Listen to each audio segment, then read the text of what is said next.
Abra suas Bíblias no livro de Jó. Capítulo de número 19, no versículo de número 5. Quando você procura, quero aqui expressar os agradecimentos ao Senhor por mais uma oportunidade de ministrar uma gotinha do oceano que é a palavra de Deus. Sou grato por isso, infinitamente ao nosso Deus. Quero agradecer aqui a recepção dos irmãos, que Deus nos abençoe. Quero agradecer ao grupo aniversariante, a mocidade. Deus abençoe, meu amigo também, pastor Eliseu. Deus abençoe, filho. É um prazer muito grande estarmos aqui. Quantos acharam de um amém? Diz assim a palavra do Senhor: porque eu sei que o meu Redentor vive, e que por fim se levantará sobre a terra.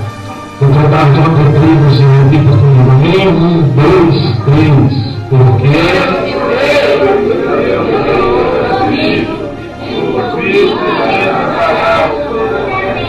amém. Queridos, estamos em congresso. Esse congresso tem tema. Eu creio que quem escolheu esse tema, no momento 6, orou pedindo a Deus um tema para os jovens para falar com a igreja. Se orou e escolheu esse tema, foi porque Deus revelou. Amém? Então eu sou incapaz de pregar fora do tema. Então abra sua Bíblia no tema. Provérbios 6. Capítulo 6, versículo de número 16. Trago também a paz do meu pastor, o Senhor Filho Santiago, que nos deu a graça de estarmos aqui.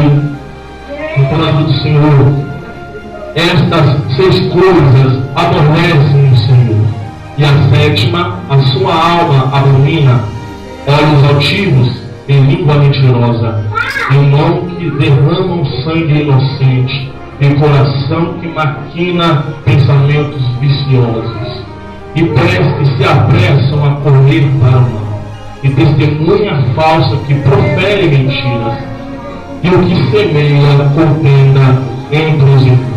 Amém? Peça a Bíblia, coloque no banco, se assente dando glória. Cantora Joelma, prepare os seus CDs, para daqui a pouquinho louvar o Senhor. Os queridos têm um pouco tempo para ministrar uma palavra de Deus na sua vida. Aleluia. O primeiro versículo que outrora lemos no livro de Jó, capítulo de número 19, em verso de número 25, algumas verdades bíblicas que antes de entrar no tema, ou entrar realmente no livro de Jó, quero explicar algumas verdades bíblicas que aprendi, que me chamou a atenção.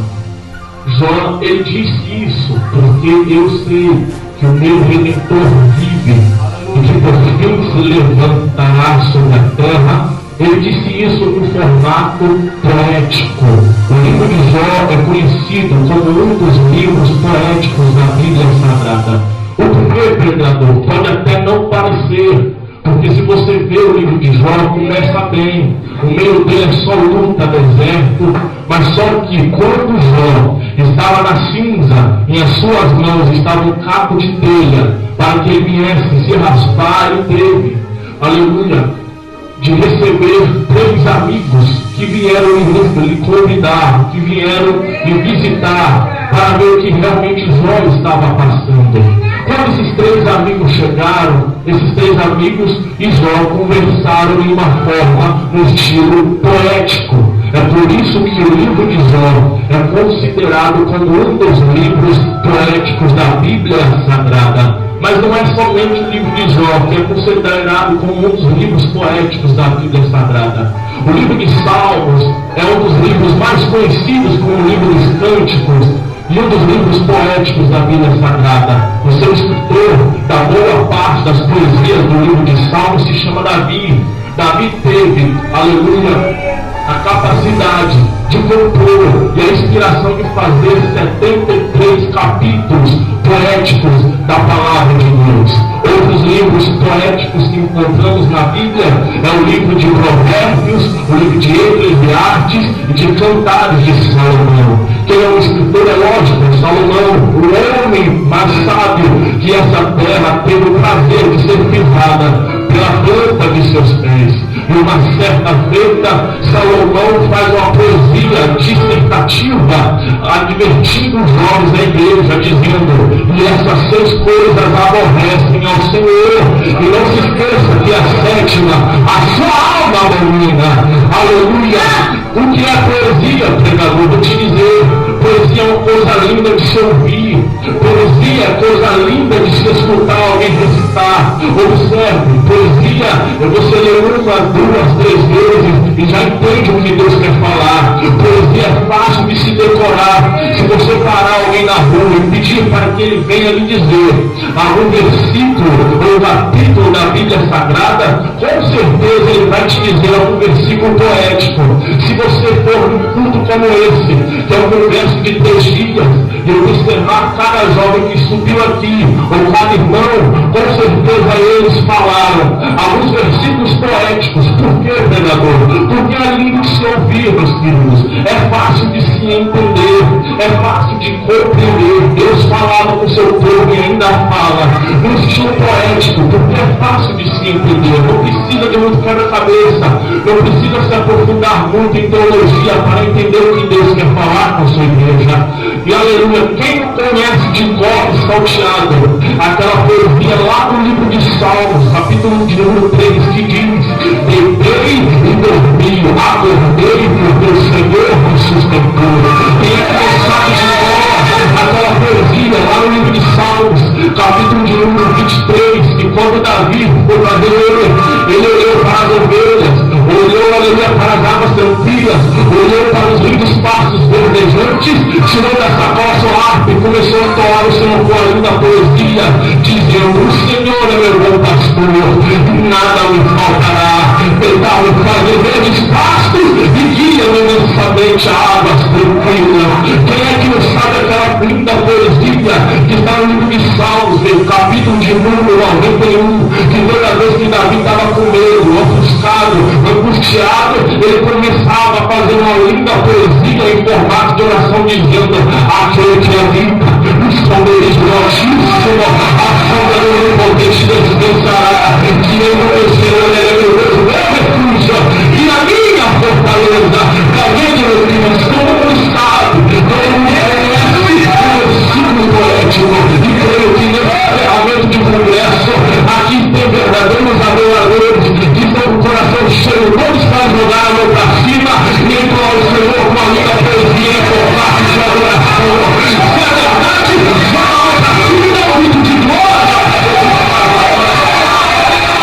Aleluia. É até fácil decorar poesia, é até fácil decorar algumas poesias que há na Bíblia Sagrada, é fácil de entender. Agora eu quero ver, meu santo, é você fazer poesia, aí que eu quero ver como essas poesias lindas da Bíblia Sagrada. Para se fazer poesia e para se tornar um poeta do Senhor, tem que ter o coração puro, tem que ter o coração íntegro diante do Pai, tem que se desviar das 6 coisas que aborrecem ao Senhor. Ninguém chega perto da 7ª, que a sua alma abomina, mas eu creio que nesse congresso vai ser formação de poetas na presença de Deus. Ele faz uma vida sagrada que diz que Davi era um guerreiro, mas outrora também ele era um poeta. Todas as vezes que Davi entrava em campo de batalha, ele levava o seu escudo e a sua espada, mas quando ele entrava no Santo dos Santos, ele era um poeta. O que eu quero dizer com isso? Sabe o que eu quero dizer? Que todas as vezes que você entrar dessa porta para dentro, você não é guerreiro, você não precisa guerrear com ninguém aqui dentro. Sua espada deixe lá fora. Aqui você precisa de verdadeiros poetas. Aqui não precisa guerrear com ninguém. Os seus inimigos vão lá de fora. Aqui você tem que ser um adorador. Quem é o adorador? Deixa eu ver. Agora a Bíblia diz que Salomão resolve fazer uma poesia em formato de advertência para a igreja e para os homens. No capítulo de número 6, eu observei esse capítulo de número 6 e vi que Salomão ele deixou 3 pontos principais nesse capítulo de número 6 para a igreja e para os homens. 3 advertências a qual devemos seguir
aí para a igreja de Deus, adverte a igreja.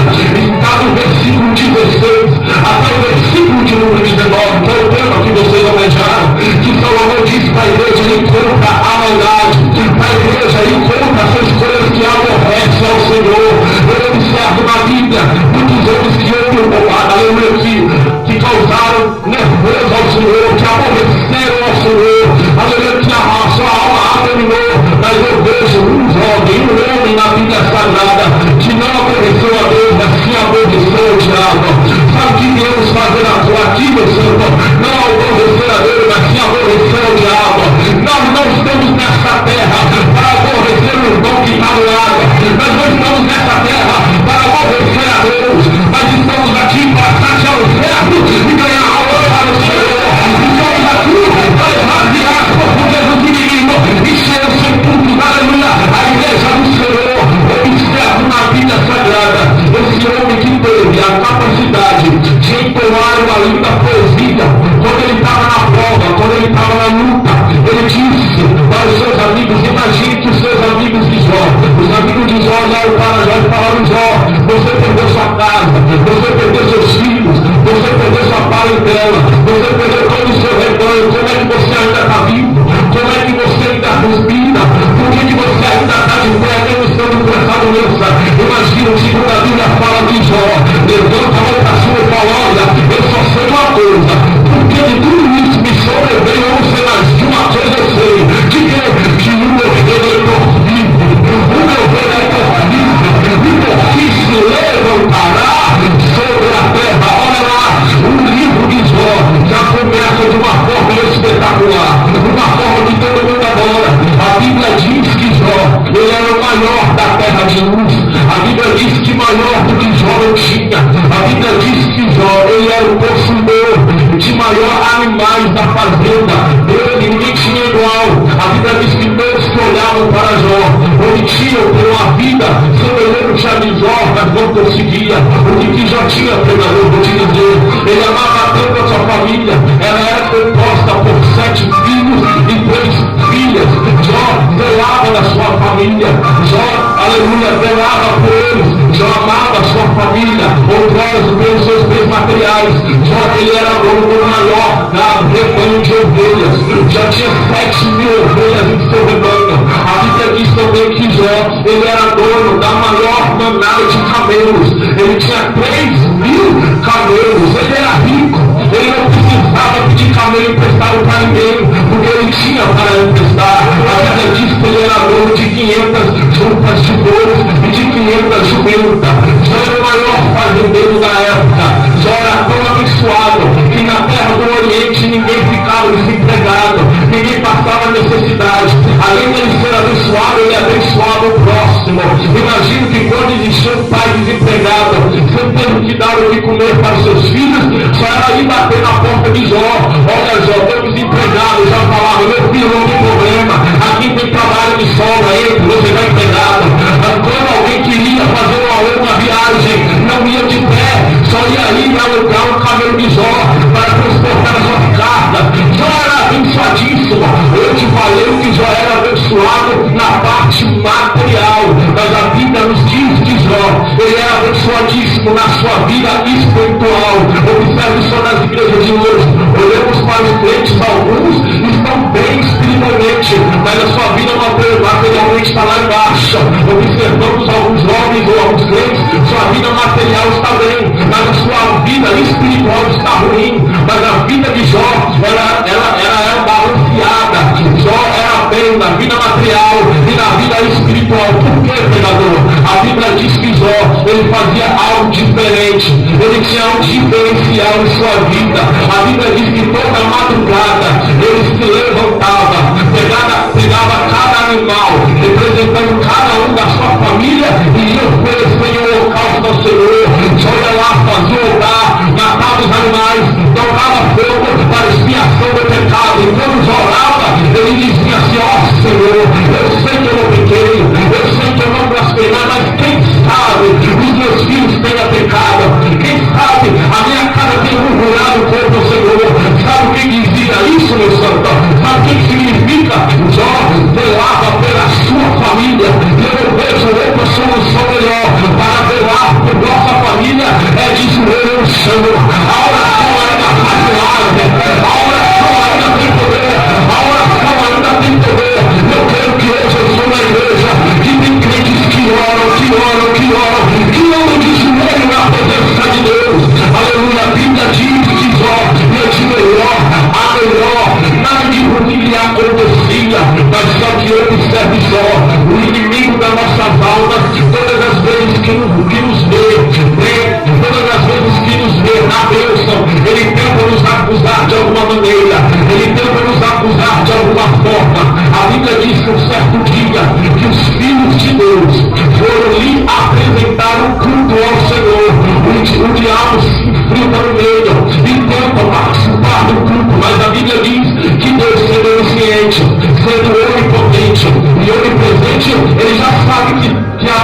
vim te rodear na terra e te passear por ela. Eu sabia que toda vez que Satanás se apresenta é para acusar alguém. Eu sabia que toda vez que ele se apresenta é para tentar manchar o nome de alguém. Eu sabia muito bem que Satanás, ele se incomoda, ele fica aborrecido quando um jovem, quando um crente da sua presença, aleluia, vive de pé, aleluia, glorifica o nome dele, vive de oração, de jejum. Então a Bíblia diz que Deus já começa a olhar para Satanás e diz: vixe, então, meu servo Jó. Satanás sacode a cabeça e fala: eu vi, Senhor, viu que ele é um homem reto, sincero, íntegro, e desvia-se do mal. Satanás balança a cabeça e fala que sim. E Satanás começa a retrucar, tenta acusar Jó por uma coisa que ele não fez. Começa a dizer: olha, Senhor, pode até ser que ele seja fiel, pode até ser que ele tenha um coração íntegro e reto, mas ele só é assim porque tudo a ele você dá. Tudo que ele tem você protege. A tua mão está sobre o seu rebanho. O seu rebanho está crescendo cada vez mais na terra. Você protege ele, por isso que ele te adora, por isso que ele te louva. Até parece os dias de hoje. Observamos alguns crentes e eles só vêm para a igreja, só dá glória quando está na bênção, quando está na luta, na prova, já arruma desculpa, não vem para o culto, esquece ele, que o dono do milagre está aqui para te entregar a vitória. Aleluia! Aqui é a vida. Deus conhecendo Jó, Deus conhecendo ele, Deus sabendo o oculto e o escondido, conhecendo Jó de cada rabo, de vinhos afiados, ele fala para Satanás: ei, Satanás, já que você pensa que sabe de tudo, vai lá, eu lhe dou permissão para tocar em tudo que já tem, mas tem uma coisa, só não toque na vida dele, pode tocar nos bens, nos materiais, onde a traça e o óleo, o ferrugem corrói, mas não toca na vida dele. A Bíblia diz então que Satanás sai disparada na presença de Deus. Eu já vi alguns pregadores dizerem que Satanás foi direto na presença de Jó para acabar com o que já tinha, mas não é assim que eu acredito. Eu imagino diferente. Eu sei que Satanás também sabe que não é fácil acabar com o jovem que vive em oração, que não é fácil acabar com a igreja, que o pastor está de joelhos, dobrados, zelando pela vida das ovelhas. Eu sei que o diabo sabe que não é fácil destruir o ministério de alguém que ora, o ministério de alguém que vive em oração. O diabo sabe que não é fácil calar a voz de uma adorador. O diabo sabe que não é fácil fechar a porta da igreja, que se para na rocha vive eterna. Aleluia, eu imagino da seguinte forma: meus santos, preste atenção, não está escrito na Bíblia, mas eu imagino que Satanás, quando ouviu isso, e quando teve a autoridade em suas mãos, ele sai à presença de Deus depressa, e vai direto ao inferno. Para que, pregador? Eu dizer, eu imagino que Satanás chegando lá, ele monta uma grande mesa e chama os piores demônios possíveis, chama chutadeiras, definida, sete saias, toda gira, a morte, chama todos os piores demônios que você imagina. Satanás senta na aleluia, na cabeceira da mesa e começa a dizer: senhores, eu vos lhes chamei aqui, porque hoje precisamos arquitetar um plano diferente. Para quê? Para quê, Satanás? Porque hoje recebi a autoridade para acabar com tudo que aquele crente tenha. Imagino que a morte levanta e fala: que quem? De Jó? Deus nos deu autoridade. Imagino que a morte fala: não dá. Eu há muito tempo tentando acabar com a vida de Jó, mas eu não consigo. Há muito tempo tentando acabar com a família de Jó, mas eu não consigo. Por quê? Porque todas as vezes que eu vou lá, eu encontro Jó de lá, e diz: eu não nada.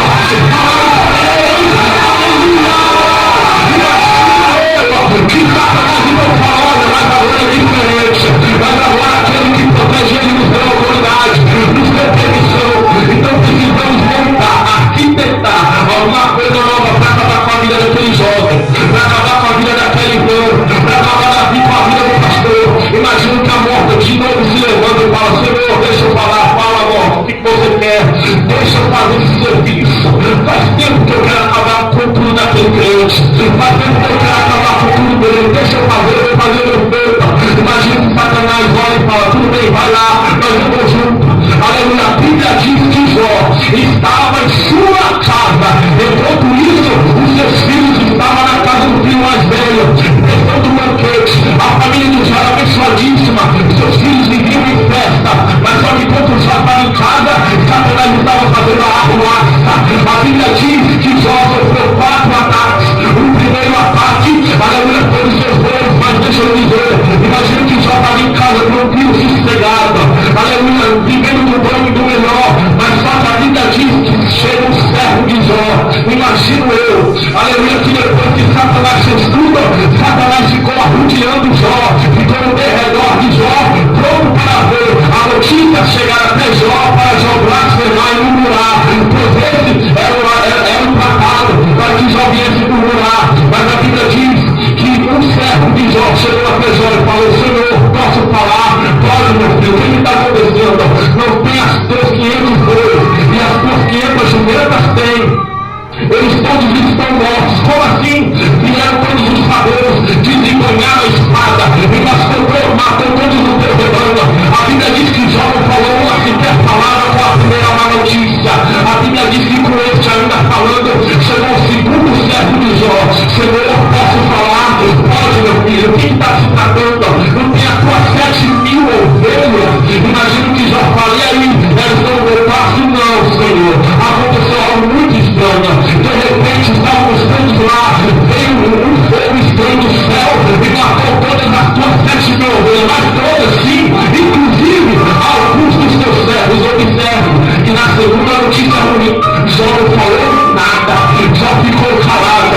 Aleluia, a Bíblia diz que segunda ainda falando, veio o terceiro servo de Jó: Senhor, posso falar? Pode. O que está acontecendo?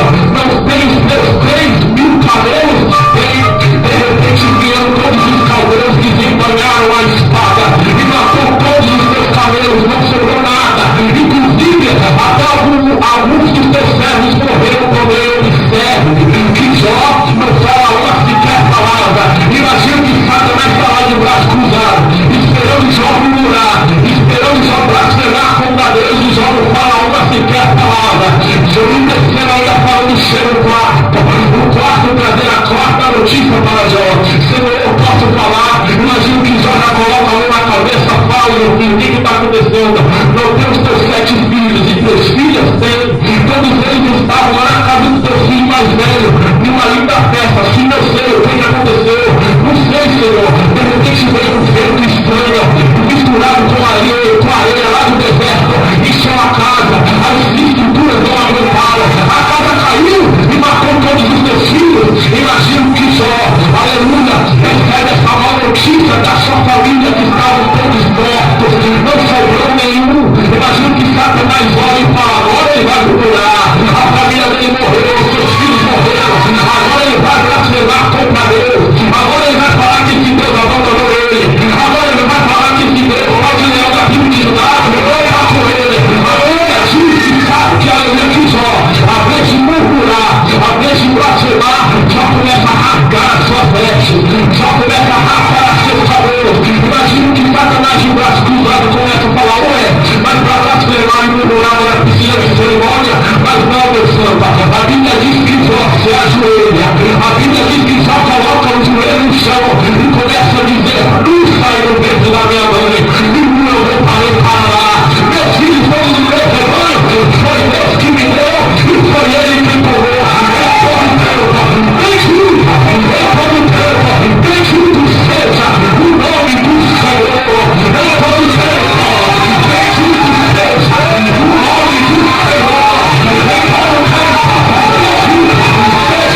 aleluia, de um trono de ouro. Nenhum poeta vem de uma história, aleluia, que todos, aleluia, admiram.